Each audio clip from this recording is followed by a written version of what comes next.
Alberto Iturralde, responsable de Operativa DAX. Muy buenas tardes ya, Alberto. Buenas tardes. Quería preguntarte, estamos en un contexto alcista en Europa, pero con la tensión geopolítica actual, como la presión de Estados Unidos sobre Venezuela, la militarización rusa y también ese rearme nuclear que hemos conocido hoy por parte de China. ¿Cómo crees que estos factores pueden afectar, sobre todo ya también al DAX y a la bolsa europea en los próximos meses? Muy positivamente, porque son factores que para la bolsa son muy positivos. Cuando nos encontramos con un mercado alcista y por continuar subiendo, para el sistema financiero es muy beneficioso que los inversores no se incorporen. Y precisamente una de las fórmulas para que los inversores no se incorporen es la incertidumbre geopolítica. Lo que tú describes genera incertidumbre geopolítica, con lo cual para la bolsa es lo mejor. Caso distinto es el aspecto del petróleo. Tendremos que ver durante las próximas semanas esos robos, esa piratería contra los barcos venezolanos, cómo deriva en cuanto a los precios del petróleo. Por ahora está teniendo ligeros repuntes y veremos si continúa. Pero en principio para la bolsa es buena la incertidumbre, muy buena. Alberto, de hecho, quería preguntarte también acerca del IBEX 35. Ha mostrado baja volatilidad últimamente. ¿Crees que estos comportamientos se mantendrán pese a la incertidumbre internacional y al aumento también pues, de estos riesgos geopolíticos y, como ya indicas, se van a afectar y podrían aparecer algo de correcciones puntuales? No, todo lo contrario. Es decir, la incertidumbre geopolítica beneficia a la bolsa. Los bancos de inversión compraron títulos cuando más incertidumbre había, hace 3 años y medio, en octubre de 2022, 3 años y 3 meses. Y para que el negocio se pueda redondear, esos bancos necesitan venderle al gran público los títulos que compraron en octubre de 2022. Si no hubiera incertidumbre geopolítica, los inversores habrían entrado compradores ya. ¿Y qué sentido tiene hacer subir las bolsas si los inversores están ya dentro?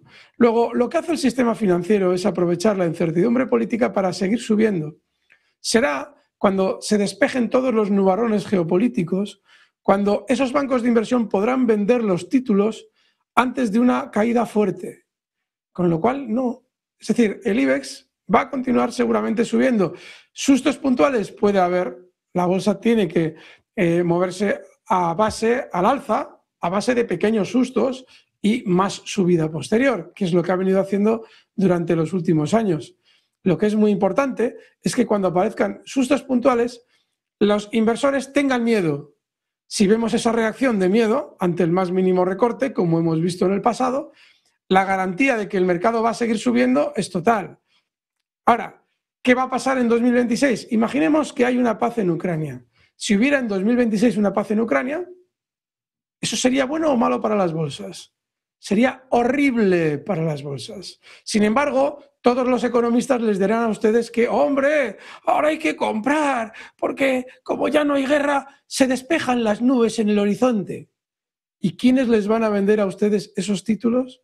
Los mismos bancos que se los compraron a ustedes cuando había incertidumbre y sobre todo cuando había un gran sentimiento negativo en octubre de 2022. Con lo cual es exactamente al revés. La bolsa sube porque hay incertidumbre. Cuando hay incertidumbre es cuando hay que vender. Y con la devaluación de la moneda y la búsqueda de rentabilidad en bolsa, ¿qué sectores del DAX o qué acciones europeas consideras más resistentes ante estos conflictos internacionales, Alberto? El energético. Hay una tendencia, es que hay un problema. Queremos tratar temas financieros desde el punto de vista económico. Yo os entiendo porque vosotros sois periodistas y está muy bien. Sin embargo, la bolsa no tiene nada que ver con los criterios económicos.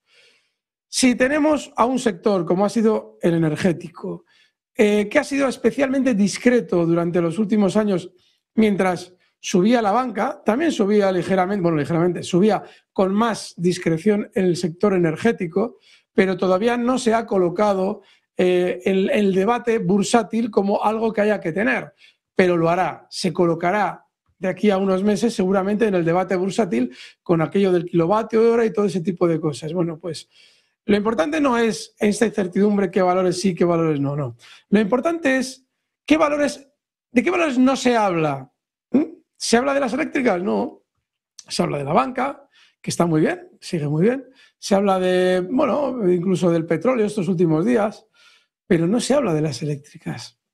Y las eléctricas están subiendo y no se habla de ellas. ¿Por qué no? ¿Por qué siguen subiendo mientras no se habla de ellas? Porque van a seguir subiendo más hasta que se hable de ellas. Y en ese momento los núcleos duros de las empresas que han hecho subir sus títulos, junto con BlackRock y todos los demás bancos de inversión, venderán títulos. Luego, más que buscar sectores concretos que funcionen bien en esa incertidumbre geopolítica, lo cual es un planteamiento económico que no tiene nada que ver con la bolsa real, yo buscaría qué es aquello que está subiendo sin hacer ruido. Y el mejor ejemplo, las eléctricas. Alberto, repasando también los títulos como BBVA, el EGNOR o Green Energy, ¿pueden estar expuestos a riesgos globales o regionales desde el punto de vista de inversión? ¿Cómo recomiendas que haya que gestionar el riesgo geopolítico al elegir estas acciones ahora mismo? Sí, pueden estar expuestos a riesgos, pero hay un problema. Para que caigan, tienen antes sus núcleos duros, es decir, el grupo de accionistas mayoritario que sindica sus acciones para poder manipular el precio a voluntad. Esas acciones se ponen en disposición de una entidad financiera que aportará crédito para poder llevar a cabo la manipulación cuando cae el valor comprando la entidad, cuando sube el valor vendiendo el núcleo duro. Es decir, la entidad hace todo el trabajo. Bien, pues ese trabajo, para poder hacerlo, se necesita una época de noticias muy positivas. Y no la estamos viendo. Comenzábamos la intervención haciendo hincapié en la incertidumbre. No, necesitamos que se propongan test de estrés a la banca, hablabas de BBV, y que los pasen con una nota formidable. Y hay que comprar bancos que han subido en los últimos 3 años una auténtica salvajada. Pongamos el ejemplo del BBV, que desde 2021 ha subido un 1100%. 1100%. Claro, los de Bitcoin se piensan que Bitcoin es una excepción. No, Bitcoin es un precio manipulado dentro del sistema financiero y sube como todos los demás. El BBV ha subido desde 2020 finales, casi 2021, un 1100%. Entonces, eso hay que venderlo. ¿Y cómo se vende eso? Pues con información positiva. ¿La estamos viendo? Todavía no en la suficiente medida. Así es que antes de que Grenergy, BBV, Legnor, todo lo que pongamos en la mesa tenga que recortar y realmente haya un riesgo real, antes tiene que haber un periodo de colocación de títulos que normalmente, teniendo en cuenta que la subida es de 3 años y medio, pues tiene que ser un periodo de colocación de títulos bastante prolongado, en el que los inversores, de repente, esos, sobre todo esos que estaban viendo los toros desde la barrera, que se han perdido subidas del 1100%, de repente digan, ahora sí, ahora hay que comprar. Y ahí es cuando el sistema financiero les vende los títulos y, en contra de lo que todo el mundo esperaba, al de un tiempo el mercado se cae. Y dice todo el mundo, ¡ay! Pero no se había acabado la guerra de Ucrania, pero no iba a haber bonanza en el horizonte, pero no hay certidumbre. Es decir, la bolsa no tiene nada que ver con la economía en su funcionamiento. Claro que tiene que ver con la geopolítica, pero tienes que saber interpretarla. Es decir, tienes que funcionar siempre al revés de lo que te inspira la geopolítica y de lo que te inspira la economía. Por eso explicamos muchas veces que, y suena raro porque yo os entiendo a vosotros, sois periodistas, lo intuitivo es pensar que las buenas noticias hacen subir la bolsa, no. Y lo contraintuitivo es lo que yo digo, que la bolsa sube porque hay malas noticias. Pero si todos utilizáramos la lógica en el mercado, tendríamos que deducir que no podría ganar nadie. Porque si todo es maravilloso y todos compramos, ¿quién vendería? Nadie, no vendería nadie, porque todos compramos. Eso es imposible, porque ustedes cuando van al mercado hay una posición vendedora. Luego, si hay una posición vendedora, es que alguien piensa diferente a ustedes. Y ese alguien quizás sabe más que nosotros. Recordemos que cuando toda la manada va al mercado y consigue contrapartida vendedora para poder comprar, es que si la mayoría compra, hay una minoría vendiendo. ¿Por qué? ¿Por qué hay una minoría vendiendo? Porque la bolsa es trampa, la bolsa son los padres. Es así de sencillo. Pero claro, la gente va con su ingenuidad y está muy bien porque yo tengo que vivir de la bolsa. Si todos supieran mucho, al final me costaría a mí más ganar dinero. Pero no, la bolsa son los padres. Pues Alberto, quería preguntarte también por Celnex, lidera esas subidas mientras el sector bancario sufre, con Sabadell también cayendo por el efecto dividendo. ¿Qué nos está diciendo el mercado sobre la rotación de los valores, sobre todo dentro del IBEX, y qué pondrías ahora en el foco? Sobre todo, quitaría del foco, es importante, quitar valores que están funcionando mal desde hace mucho tiempo, como Celnex. Celnex tendrá su periodo de recogida de títulos, el núcleo duro, pero es que Celnex es un valor que lleva cayendo, y no es ninguna broma, lo de este precio, desde el año 2021, agosto. Recordemos que el mercado, desde el año 2022, en octubre, inicia una subida brutal. Bueno, pues Celnex estos días atrás marcaba nuevos mínimos de la caída que comenzó en 2021. Es decir, que una persona que metió, por ejemplo, 61 euros en el año 2021, ahora sigue teniendo 26,5. O sea, fatal. Una caída del 56%. Entonces, ¿qué valores hay que tener en el foco?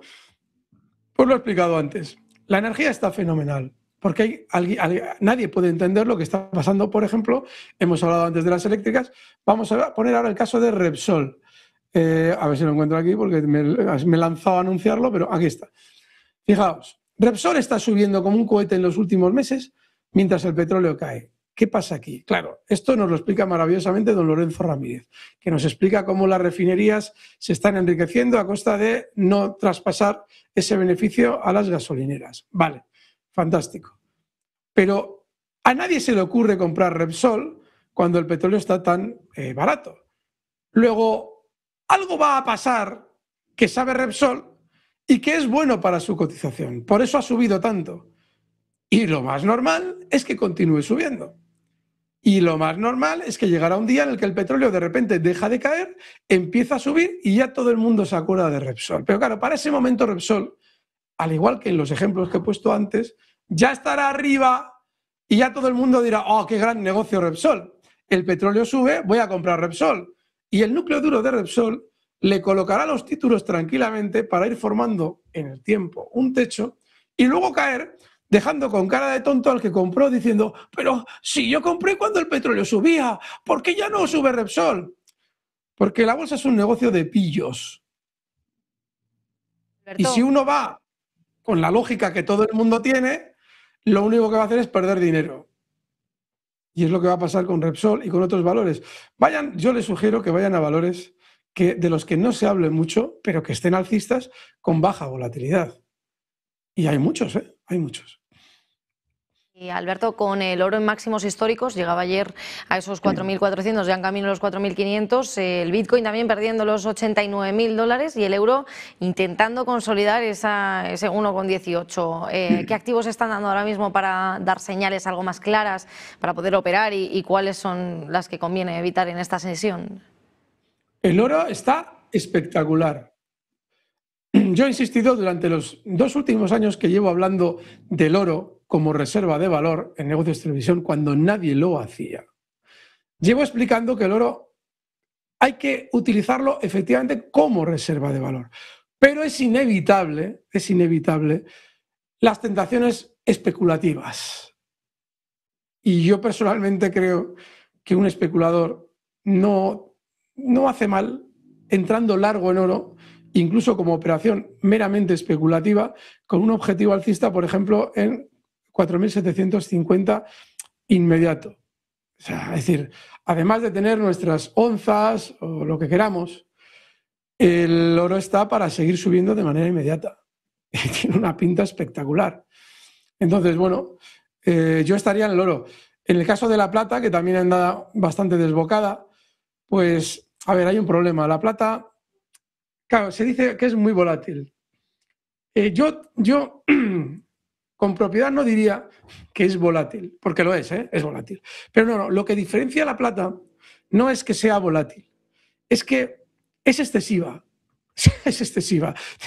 Te pega un viaje al alza brutal y una caída también no menos brutal. Mira, el gráfico que tenemos aquí en pantalla, no sé si lo estáis pudiendo pinchar, tenemos una caída de la plata en 2011, pero exagerada, del 76%. En ese mismo periodo de tiempo, desde el año 2011 hasta 2020, cosas así, el oro había realizado un recorte en total como máximo del 45-46%. Entonces, la plata es excesiva. Entonces, yo ahora mismo, de manera puntual, estaría en oro, porque es lo que tiene toda la pinta de continuar. Además, lo está rompiendo al alza estos días con muy baja volatilidad. O sea, un trámite de ahora tranquilamente $200 más al alza no le va a costar. Así es que, especuladores del mundo, ahí creo que ustedes tienen una maravillosa oportunidad. Y el resto del planeta, que tiene criterio, hace bien almacenando oro, porque el oro cubre la depreciación de moneda fiat de una manera eficaz. Al oro lo puedes tocar. No necesita electricidad, no necesita nada.